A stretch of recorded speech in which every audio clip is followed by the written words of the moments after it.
जैन दिल्ली से पूछती हैं, नमस्ते महाराज जी।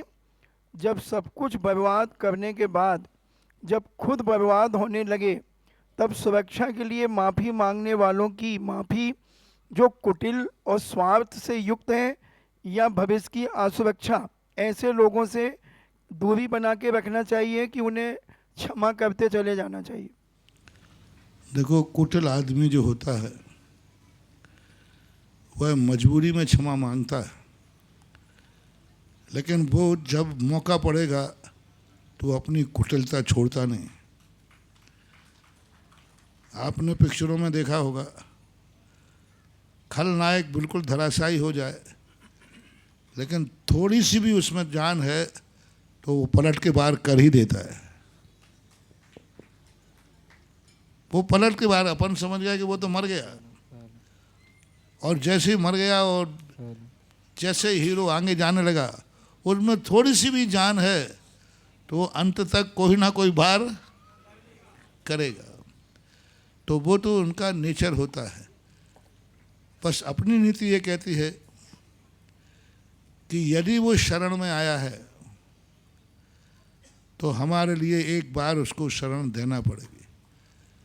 पृथ्वीराज चौहान ने अपने दुश्मन को मात्र एक बात पर 16 बार माफ किया, और दुश्मन ने जैसे ही हार गया, पराजित हो गया, तो वो क्षमा मांग रहा है और एक ही बात कहता था, मुंह में तिनका दबाकर कहता था, मुझे माफ़ करो, मैं गाय हूँ। और चौहान गौभक्त थे। गाय का नाम सुनते ही तो वे मर सकते हैं, लेकिन गाय वाले को मार नहीं सकते, क्योंकि इसने कह दिया मैं गाय हूँ। और वो क्या करता था, मुंह में तिनका दबाता था और कहता मैं गाय हूँ, मुझे माफ़ करो। 16 बार माफ़ किया, लेकिन उसकी माफ़ी कुटिलता से थी, उसकी माफ़ी अंदर से नहीं थी, उसकी माफ़ी मजबूर थी, क्योंकि अब उसके पास कोई उपाय बचे ही नहीं। अब वो चारों तरफ से अब कोई उपाय नहीं है। तो दुष्ट आदमी जब कोई उपाय नहीं बचता है तो, लेकिन अंत में जब 17वीं बार पृथ्वीराज चौहान को जब उसने बंदी बनाया, तो पहली बात तो पृथ्वीराज चौहान झूठ नहीं बोले, क्षमा भी नहीं मांगी, और कोई प्रकार की याचना नहीं की, क्योंकि वो नहीं जानते थे कि हम छल कपट करें। और अंत में सामने वाले ने पृथ्वीराज चौहान की दोनों आंखें निकाल दी। जिसने 16 बार माफ़ किया हो और दुष्ट ने एक बार भी माफ़ नहीं किया, तो ऐसे लोग होते हैं।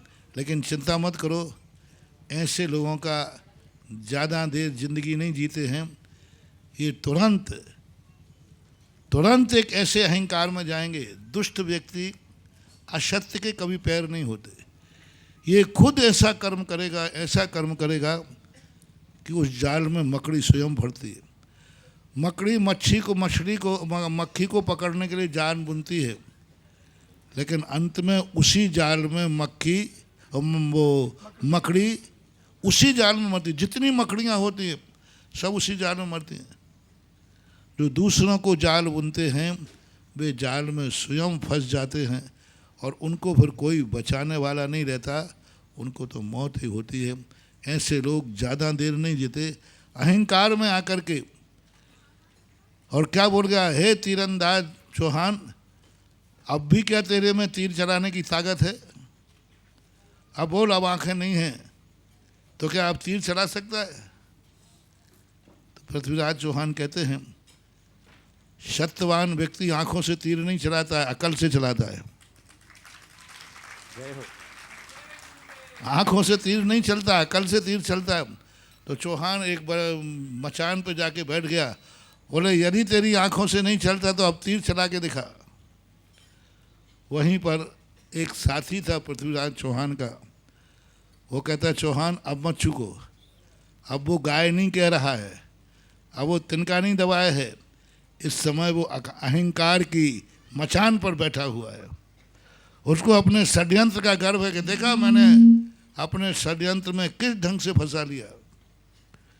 तो उसका कवि कहता है, 4 बांस 24 गज, अंगुल अष्ट प्रमाण, ता ऊपर सुल्तान है, मत चूको चौहान।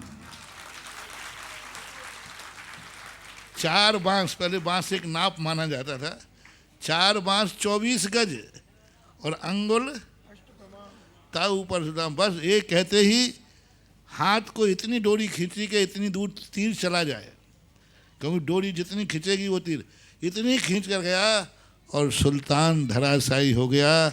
षड्यंत्रकारी की उम्र ज़्यादा नहीं होती, वो स्वयं अपने षड्यंत्र में मर करके एक दिन पश्चाताप करता है।